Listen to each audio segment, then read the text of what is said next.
Hello, course of EDUU 520A. My name is Giselle Garcia. This is my journal entry number 1.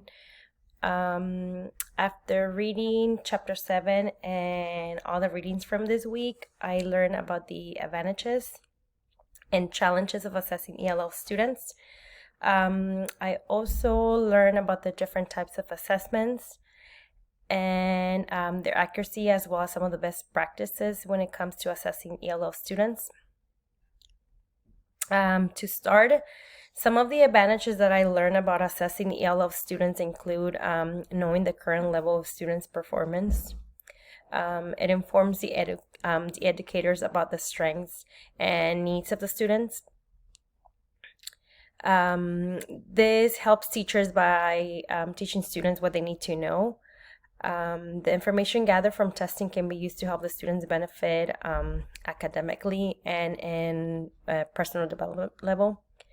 One disadvantage that I learned about assessing ELL students is that standardized testing leaves little room for teachers to really focus on the area of teaching academics and what the students really need to know. So this can end up putting ELL students at risk of failing. Another disadvantage is that ELLs may not have the proficiency level to express fully what they understand. Chapter 7 also talked about the different types of assessments used for ELL students. One of those assessments is the CELT.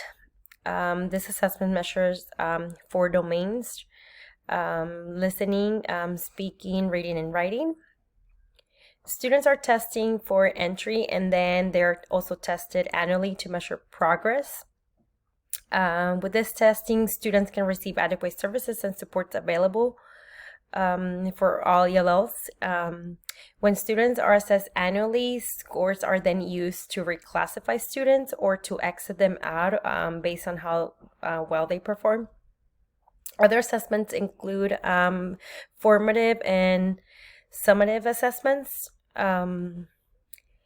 Formative provides early measures for students' performance. It helps the teacher know how well the student is doing and what adjustments should be made to instruction to help the student succeed, while summative assessments are given at the end of the instruction.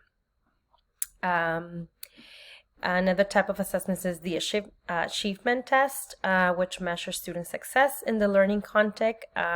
Students are usually only tested about the material that was taught. This type of assessment is more accurate for teacher because the content of the test lets the teacher know what content the student understand or needs to be reteach or readjusted. Competency test is another type of assessment that measures ELL proficiency on English.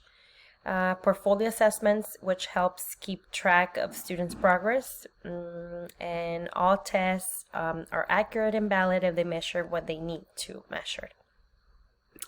Some of the best practices when it comes to assessing ELL students include testing that matches or is close to the learning content that is taught.